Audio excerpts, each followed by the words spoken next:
ආයිබෝවන්. අද මම කතා කරන්න හිතුවේ සිත කොච්චර ප්‍රබලද කියලා.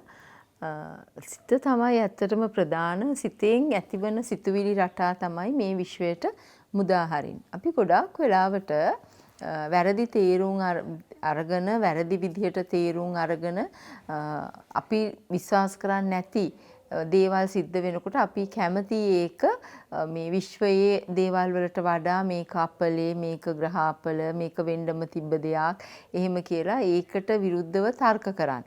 මොකද අපේ සාමාන්‍ය මිනිසුන්ගේ ක්‍රමය තමයි අපිට වෙන වැරද්දක් වුණාම අපි නිවැරදි වෙලා ඒක අනිත් කෙනා පිට පටවන්න අපි කැමැත්තක් තියෙන හින්දා.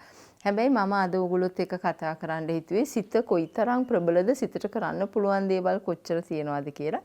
මේක කියන්න හේතුව ගොඩක් අය මට මේ පුද්ගලික පණිවිඩ එවලා තිබුණා, YouTube එක හරහා පණිවිඩ එවලා තිබුණා, Facebook එකේ inbox එකටත් දාලා තිබුණා මේ සිත ගැන පොඩ්ඩක් කතා කරන්න කියලා.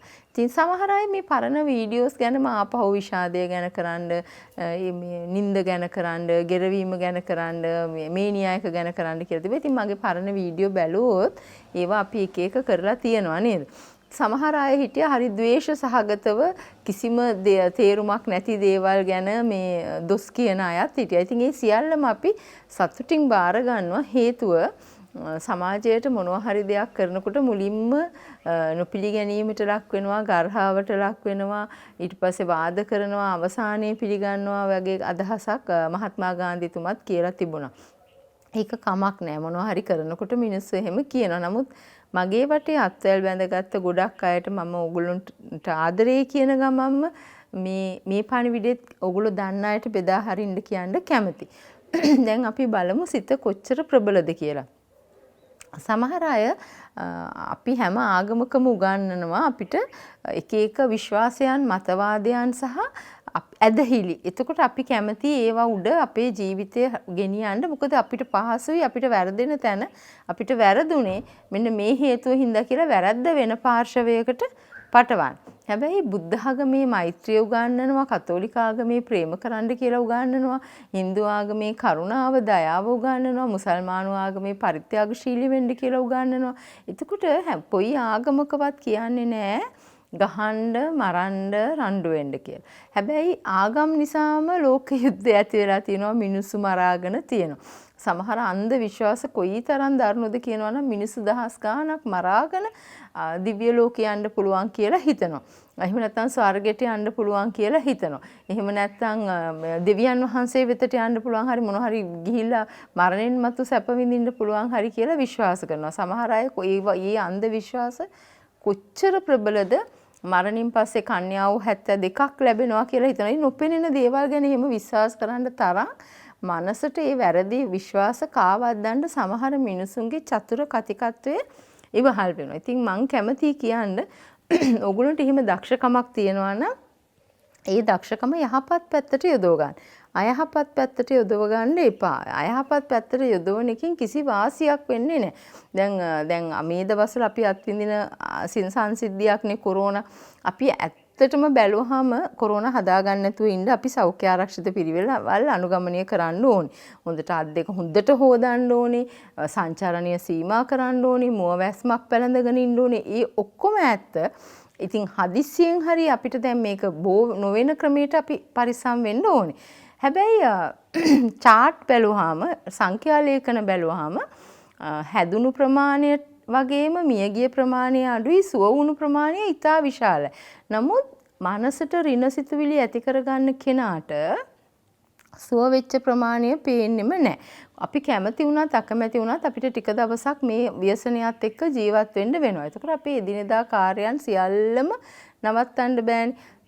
දැන් මේ වෙනකොට බැලුවොත් මගේ ගෙදරත් ඔක්කොම බඩු ඉවර වෙලා. එතකොට කොහොම හරි කඩේ ගිහින් බඩු ගේන්න ඕනේ. හැබැයි එහෙම බඩු ගේන්න යන ගමන් අපිට අතාරින්න බැහැනේ අපි මේ අවදානමකට ගොදුරු වෙලා ඉන්නවා කියන සිතුවිල්ල අතාරින්න බෑ. ඒක නිසා මේ අපි කොහොම හරි මේකට ජීවත් වෙන්නේ කොහොමද කියන එක සිතට ඇනවුමක් දෙන්න ඕනේ. ඒක පුරුද්දක් බවට පත් කරගන්න ඕනේ. දැන් මං ගොඩක් වෙලාවට ඇයි මෙහෙම දේවල් වෙන්නේ කියලා හිතනකොට හිතෙන්නේ නැද්ද? අපි සිතින් ගොඩක් වෙලාවට වටපිටට මුදා හරින්නේ අසුභවාදී නපුරු සිතුවිලි වෙනකොට ස්වභාව ධර්මය ටිකක් මේක දරාගෙන ඉන්නවා. ස්වභාව ධර්මයේ තියෙන විශේෂයක් තමයි හැමදේම හරිම නිසලයි අනවශ්‍ය කලබල කිරීමක් ඇති කරගන්නේ. මම ඊයේ ගොඩාක් රෑ වෙනකන් ඇහරන් හිටු හින්දා මට මේ කැස්ස වගේ තියෙන්නේ. කොරෝනා කියලා බය වෙන්න එපා. මේ පොඩ්ඩක් උගුරේ වෙනසක් තියෙනවා. මේ ඒත් මේක කියන්නත් ඕනේ. මේ අධික උණ ගතියක් කැස්ස සෙම් ප්‍රතිශාව වගේ තියෙනවා නම් පුළුවන් තරම් අනිත් අයත් එක්ක ගැටෙන එක අඩු කරන එක තමයි හොඳ. අපි දන්නේ නැහැනේ මේ ඒක නිසා. ඊළඟ කාරණේ මම ඔයගලන්ට කියන්න ඕන එක තමයි දැන් අපි ලෙඩෙක් කියන්නකො. ලෙඩෙක් ගිහිල්ලා ඊටාම විශාල සැත්කමකට භාජනය වෙනවා. එතකොට අපි ඇත්තටම මේ සපෝටිං තෙරපි වලටත් යනවා. ඒ කියන්නේ ආගමික පැත්තෙන් විශ්වාස පහන් පත්තු කරනවා, ඉටිපන්දම් පත්තු කරනවා, බෝධි පූජා තියනවා, දෙවියන්ට කන්න ලව් කරනවා. ඒ වගේ ගොඩක් දේවල් කරනවා. ඉතින් වෛද්‍යවරු මේ සැත්කම සාර්ථකව ඉවර කරනවා. ඉවර කරාම අපි හිතනවා අනේ අපි මේ මෙන්න මේ පූජාව කරපු හින්දායි මේක උනේ මේ බාරේ ඔප්පු කරන්න ඕනි කියලා එහෙම කියනවා. සත්කම අසාර්ථක වුණොත් අපි ඇත්තටම වෛද්‍යවරුන්ට බනිනවා. එතකොට එහෙම වෙන්න බැහැනේ.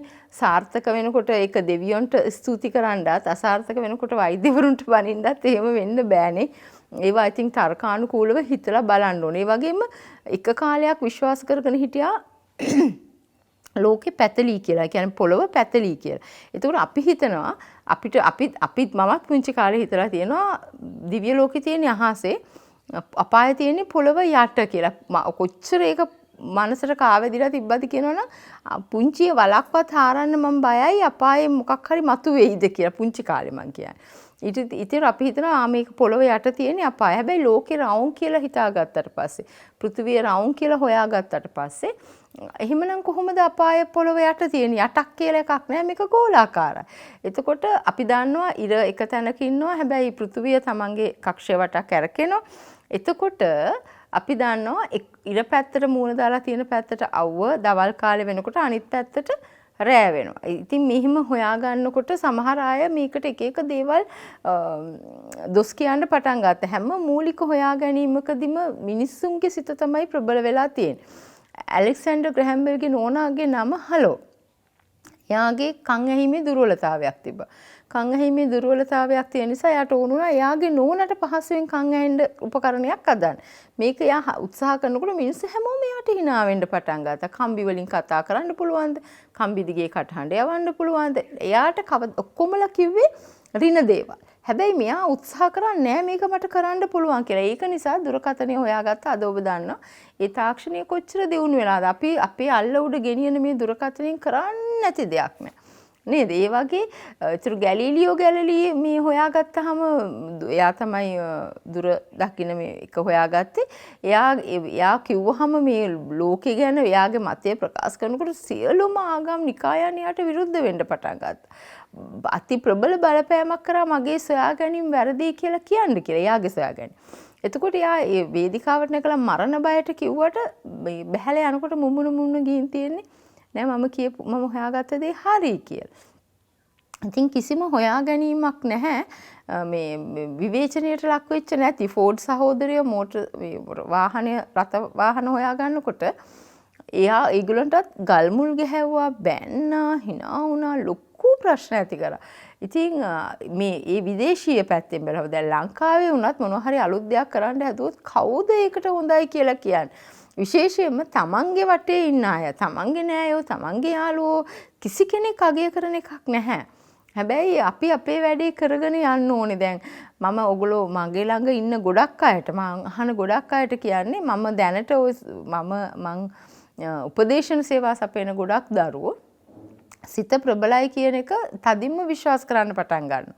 ඒ කියන්නේ සිතට කරන්න බැරි දෙයක් නෑ. මම මේ ඉලක්කයට යනවා කියලා හිතුවොත් ඒ ඉලක්කේ ළඟට ළඟා වෙන්න තියෙන බාධක අයින් කරගන්න යාට තේරෙනවා.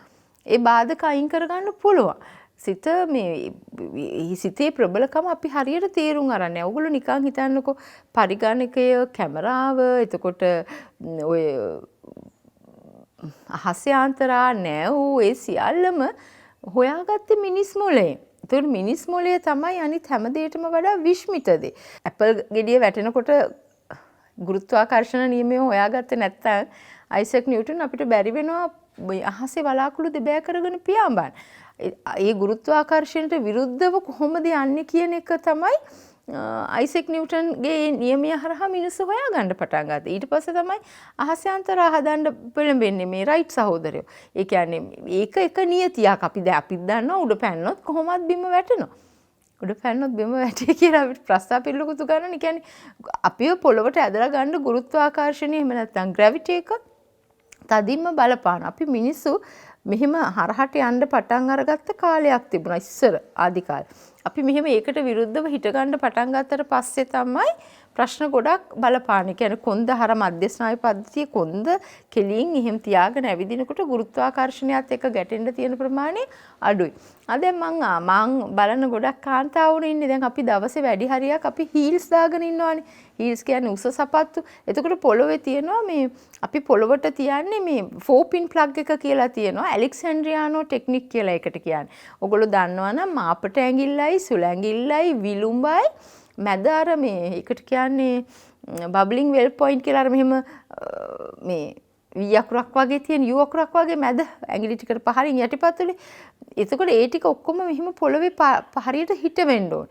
දැන් අපි හීල් එක තියෙනකොට අපි කකුල මෙහෙම උස්සලානේ මේ තියන්නේ. දැන් ඕගොල්ලන්ට මම හොඳ ගෙදරදී කරලා බලන්න පොඩි අභ්‍යාසයක් කියන්න. කියන්නද? දැන් හිට ගන්නකො. හිටගෙන සිරප් නැතුව. සිරප් සපත්ත මුකුත් නැතුව හිටගෙන කකුලේ මාපටි ඇඟිලි දෙක මෙහෙම චුට්ටක් උස්සලා හිටගෙන ඉන්න. පිටිපස්සෙන් කවුරු හරි මෙහෙම පොඩි තල්ලුවක් දැම්මොත් විසි වෙලා වැටෙනවා. මෙහෙම සුළැඟිලි දෙක හිටවලා උස්සලා ඉන්න. පිටිපස්සෙන් තල්ලුවක් දැම්මොත් වැටෙනවා. අර මැද බබ්ලින් වෙල් පොයින්ට් කියන අර U අකුර වගේ කැල මෙහෙම ඉස්සෙන්ද යටිපතුල තියාගෙන ඉන්න. පිටිපස්සෙන් තල්ලුවක් දැම්මොත් වැටෙනවා. එකම සමාන බලයක්. ඊට පස්සේ විලුඹ මෙහෙම උස්සගෙන ඉන්නකොට පිටිපස්සෙන් කෙනෙකුට තල්ලු කරන්න කියන්නේ වැටෙනවා. ඇයි මේ අර 4 pin plug එක හරියටම පොළවට plug වෙන්නේ නැති ඉඳ මේක කවුරු නැතත් ඔය තරුණ ගෑනු ළමයි ටික නම් කරයි මම දන්නවා කරලා මොකද කරේ ඒක කරේ කොහොමද වැටුණාද කියන එක අපේ මේ page එකට දාන්න. ඒකෙන් මම ඔයගලන්ට උගන්වන්න හදන්නේ ගුරුත්වාකර්ෂණ නියමය. ඒ කියන්නේ ඇලෙක්සැන්ඩ්‍රියානෝ ටෙක්නික් කියන එක හරි ලස්සනයි. ඒ කියන්නේ ඒක තමයි මේ පොළොවේ හරියට පය ගහලා හිට ගන්න. අපි පොළොවේ පය ගහගපු මිනිස්සු කියලා ඔයගොල්ලෝ අහලා ඇති ගොඩක් වෙලාවට ඔය වාද විවාදවලදී හැම පපුවට ගහගෙන සමහර දේශපාලඥයෝ කියන්නේ අපි පොළොවේ පය ගහපු මිනිස්සු කියලානේ. පොළොවේ පය ගහපු මිනිස්සු එහෙනම් කකුලේ අර කොටස් හතරම හරියට පොළොවට ටච් වෙන්න ඉන්න ඕනේ. පොළොවට ස්පර්ශ වෙන්න ඉන්න ඕනේ. සමහර දේශපාලඥයෝ කතා කරනකොට දැකලා ඇතිනේ විලුඹෙන් ඉස්සි කතා කරනවා. ඇඟිලි වලින් ඉස්සි කතා කරනවා. ඒ කියන්නේ ඒගොල්ලන්ටත් කොන්ෆිඩන්ට් නෑ. ඒගොල්ලෝ කියන්නේ ඇත්තද වරුද කියලා. ඒක නිසා එහෙම මේ හිට වෙනවා. ඒ ගුරුත්වාකර්ෂණීය බලය නැති කරගන්න. එතකොටම දන්නවා ඒගොල්ලන් කියන්නේ ඇත්ත නෙමෙයි කියලා. ඉතින් මේ සිතයි මේකයි එක්ක ප්‍රබල විදිහට බලපාන්න මම කතා කරන්න හේතු උනේ තමන්ගේ හිත ගැන විශ්වාස කරන්න. තමන්ගේ හිතට වඩා ප්‍රබල කිසිම දෙයක් නැහැ කියලා. ගොඩක් අය ඔබව පහත් කරන්න, ගොඩක් අය ඔබව ඩිස්ක්‍රිමිනේට් කරන්න, ඒ කියන්නේ මේ වෙනස් කොට සලකන්න දේවල් ගොඩක් කියයි. මේ ඒ කිව්වට ඒව ගණන් ගන්න එපා. සමහර අය ඉන්නවා දැකපු ගමන් එකපාරට අයියෝ මොකද මේ හැටි? අයියෝ මොකද මේ මූණ කළු වෙලා? මම මේක කලිනුත් කියලා තියෙනවා. එතකොට hina වෙලා ඒකට උත්තර දෙන්න. ඔව් එහෙම තමයි. ඉතින් මේ දවස්වල පායනවනේ එහෙම කියලා සමහර අය කැමති දුක බෝ කරන්න. දුකමයි බෝ කරන්නේ. ඉතින් එහෙම අයගෙන් මිදිලා ඔයගොල්ලන්ට හරි විදිහට වැඩ කරන්න පුළුවන් වෙන්න ඕනේ. ඊළඟට අනිත් පැත්තෙන් හිතන්න දැන් මම අදහන ආගම බුද්ධ ආගම, මම ඔබ අදහන ආගමේ වුණත් ගොඩාක් වෙලාවට අපි කැමති මිත්‍යා විශ්වාස ගැන එල්බිලා ඉන්න කියලා මම කිව්වා. සමහර මම දන්න අය ඉන්නවා බෙහෙත් ගන්න නැතුව මිත්‍යා විශ්වාස පස්සෙම ගිහිල්ලා ඒ රෝගය වැඩි කරගත්ත අය ගැන මම දන්නවා. එතකොට අපි දන්නවා මේ මානසික රෝග තියෙන අයට තමයි ඇත්තටම ඔය ගොඩාක් වෙලාවට මේ බෙර ගහනකොට නටන්න පටන් ගන්නවා, බෝධියක් ළඟින් යනකොට නටනවා සමහර අය පෙරහැරක් දකිනකොට නටනවා. ඉතින් මේවා ඇත්තටම මායාජනක රෝග. එහෙම කරන්න බෑ. මම ඔයගොල්ලන්ට කලින් උගන්ලා තියෙනවා මායාජනක ඉරිවැටීම්, මායාජනක ගොළු වීම, මායාජනක අන්ධ වීම එහෙම. ඉතින් ඒ වගේ දේවලුත් තමන්ගේ කල්පනාවට ගන්න. යටිසිතේ තමන්ගේ තියෙන ප්‍රබල ශක්තිය වටහාගත්ත කෙනෙකුට මේ විශ්ව නීතියට යටත් වෙන්න පුළුවන්. විශ්වයේ නීතිය තමයි හොඳ කරොත් හොඳ නරක කරොත් නරක කියන එක. ඉතින් අපි අනාගතය ගැන හිත ගොඩාක් දේවල් දැන් කැප කරාට මේ මොහොතේ ජීවත් වෙන්න ඉගෙන ගන්නෙ නැහැ. මේ මොහොතේ ජීවත් වෙනකොට එළඹෙන සිහියේ පියවි සිහියෙන් වැඩ කරන කෙනෙකුට කිසිම දෙයක් වරදින්නේ නැහැ. විශේෂයෙන් මෙතනදී වැදගත්ම වෙන දේ තමයි කාලය. කාලය හොඳට කළමනාකරණය කරගන්න. කාලය කියන එක කවදාවත් ආපහු හරවන්න බෑ. ඒ කියන්නේ මේ මොහොතේ කරන්න තියෙන එක මේ මොහොතේ කරන්න ඕනේ. කාලයේ වටිනාකම දන්නේ නැති අය ගොඩක් වෙලාවට කාලය ඉතාම නරක විදියට මේ වියදම් කරනවා. මතක තියාගන්න කාලය කියන්නේ එහෙම වියදම් කරන්න පුළුවන් කාසියක් නෙවෙයි. ඒක හරි පරිස්සමෙන් තියාගන්න ඕනේ කාසියක්. කාලය කියන එකේම වියදම් කරන්න යන්න එපා. ඉතින් මේ සිතයි කාලයයි මේ කියන විශ්ව නීතියයි මේ කියන තුනම එකතු වුණාම අපිට හිතනවට වඩා ලොකු ප්‍රබල දෙයක් කරන්න පුළුවන්. පුංචි තැනින් පටන් අරගෙන ඉහළ තැන් වලට ගියපු මිනිස්සු ගැන මම හරියට දන්නවා. ඒගොල්ලොන්ගේ තියෙන්නම ආත්ම විශ්වාසය තමයි. පෞරුෂය තමයි. විශේෂයෙන් ආත්ම විශ්වාසය කියන එක හරිම වැදගත්. ඒක අතරමඟ මේ දිය කර හරින්න නැතුව තියාගන්න පුළුවන් වෙන එක ඔබේ හැකියාව, දක්ෂකම. ඉතින් ඒක නිසා තමන්ගේ සිත ප්‍රබලයි කියන එක විශ්වාස කරන්න. කොහොම හරි මට නැගිටින්න පුළුවන්, මට දිනන්න පුළුවන්, මට ඉලක්කයට යන්න පුළුවන් කියන එක තදින් ධාරණය කරගන්න. එහෙම වුණොත් ගොඩක් අයට කරන්න දෙයක් නැහැ. දැන් අපි උදාහරණ නිකන් හිතලා බැලුවොත් දේව විශ්වාස, දේව අදහැලි ගැන බැලුවම අපිට එක එක දෙවියන්ගේ රූප අපි දකිනවා. ඒක නිර්මාණ ශිල්පියා. ඒක හදන කෙනා එයාගේ හිතේම ඇවිච්ච රූපේ තමයි හදන්නේ. මට මතකයි මම පුංචි කාලේ කෙටි කතාවක කියලා තියෙනවා. එක නිර්මාණ ශිල්පියෙක් ගිහින් දේව රූපයක් ඇඹුවා. එයා ඇඹුවේ ඇත්තටම එයාගේ හිතගත්ත ආදරවන්තියගේ මූණ දාලා තමයි දේව රූපේ ඇඹුවේ. ඉතින් ඒකෙන් පස්සේ ගමේ මිනිස්සුන්ට ගහලා එළෙව්වා. ඒ වගේ මොකක් හරි කතාවක් බලලා තියෙනවා මට මතක නෑ දැන් ඒකේ නම. ඒ වුණාට එහෙම කතාවක් තියෙනවා. හරි ලස්සන කතාවක් ඒක. ඉතින් ඒක නිසා මේ එක එක ආභරණ අන්දලා රත්තරන් බඩු දාලා එහෙම පෙන්නුවාම අපි මේ ඒ ඇතුල් වෙනකොටම තියෙන ප්‍රෞಢකමට බයයි. ඉතින් සමහර තැන් වලට යනකොට හිතනවා මෙතන දෙවියෝ වැඩ ඉන්නවාද කියලා. එච්චරට කිලුටුයි.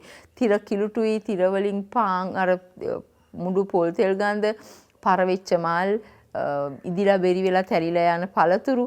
ඉතින් එහෙම තැනක දෙවියන් වැඩ ඉන්න බෑනේ. ඒක ටිකක් වෙනස් විදිහේ අත්දැකීම. හැබැයි ඉතින් සංසුන් මනසකින් නිසංසල තැනක ඉන්න එක හොඳ දෙයක්. ඒ වුණාට අපිට එහෙම සමහර වෙලාවට ඉන්න බෑ. ඉන්න බැරි හේතුව තමයි අපි කාලයත් එක්කනේ මේ ගනුදෙනු කරන. අපි හිතනවා ටක් ගාලා ගිහලා ඔන්න බුදු නිමල් ගෙදර ලිපේ දෙල් කියලා යනවා කියලා අපි කියන්නේ. ඒ කියන්නේ ඉච්චරට වේගෙන් ගිහලා වැඳලා යන්නත් ඕනේ. හැබැයි මනස සංසුන් කරගන්න සංසුන් මානසික අභ්‍යාසවල නිරත වෙන්න නම් ඇත්තටම නිසංසල තැනක වාඩි වෙලා චුට්ටක් සතුටින් හිටියානම් හොඳයි. හොඳ සින්දුවකට කන් දෙන එක, කැමති කෙනෙක් එක්ක, ප්‍රියමනාප කෙනෙක් එක්ක ප්‍රියජනක මාතෘකාවක් එක ගැන කතා කරන එක, අප්‍රියජනක මාතෘකාවක් කතා කළා නම් ප්‍රියජනක කෙනෙක් එක්ක අප්‍රියජනක මාතෘකාවක් කතා කළා වැඩකුත් නැහැ. අප්‍රියජනක කෙනෙක් එක්ක ප්‍රියජනක මාතෘකාවක් කතා කළා වැඩකුත් නැහැ. ප්‍රියජනක කෙනෙක් එක්ක ප්‍රියජනක මාතෘකාවක් තමයි කතා කරන්න ඕනේ. ඒක හොඳට මතක තියාගන්න. දැන් අපි YouTube එකේ බැලුවහමත් ගොඩක් වෙලාවට මොන හරි ගන්න පුළුවන් දෙයක් තියනවාද කියලා බලන්න. ඒ වගේම මට ඕගලන්ට කියන්න ඕනේ දේ තමයි සිතේ සාර්ථකත්වය. එතනින් අපි ඉහළට නැගිටින්නේ කොහොමද කියන එක ගැන මම ඕගලන්ට වීඩියෝස් ඉස්සරහ ගොඩක් කරන්න බලාපොරොත්තු වෙනවා. ඒ බලාපොරොත්තුව හිතේ තියාගන්න. කොහොමදවත් මම ඕගලන්ට වැටෙන්න දෙන්නේ නැහැ. නැගිටින්නේ කොහොමද කියලා මම කියලා දෙනවා. මොකද මට ඕනේ නැගිටින මිනිස්සු ඉන්න රටක්, ලෝකයක් නිර්මාණය කරන්න. ව්‍යායාමයේ පුංචි වුණාට මම හිතනවා ඒක සාර්ථක විදියට කරගෙන යන්න පුළුවන් කියලා. ඒ වගේම අද ගෙනියන්න දෙන පණිවිඩය තමයි හැතැම්මට කොච්චර මේ කිලෝමීටර් ගාණක් ඇවිද්දාද කියලා තීරණය කරනවා වෙලාව. හැබැයි අපේ ජීවිතය කොච්චර තියනවද කියලා තීරණය කරන්නේ පැයකට අපි කොච්චර වෙලාවක් hina වෙනවද කියන එක මත. ඒ කියන්නේ hinaව ඒ තරම් ප්‍රබල ආයුධයක්. hinaව කියන්නේ හරි ලස්සන ආයුධයක්. ඒ වගේම අපි ජීවත් කරන ආයුධයක්. ඒක නිසා වැඩිපුර වෙලාවක් hina වෙලා කාලය ගත කරන්න. අලුත් පණිවිඩයක් අරන් ආපහු ඔයගොල්ලන් ගෙදරට එන්න. ගිහින් එන්න. අයිබෝන්.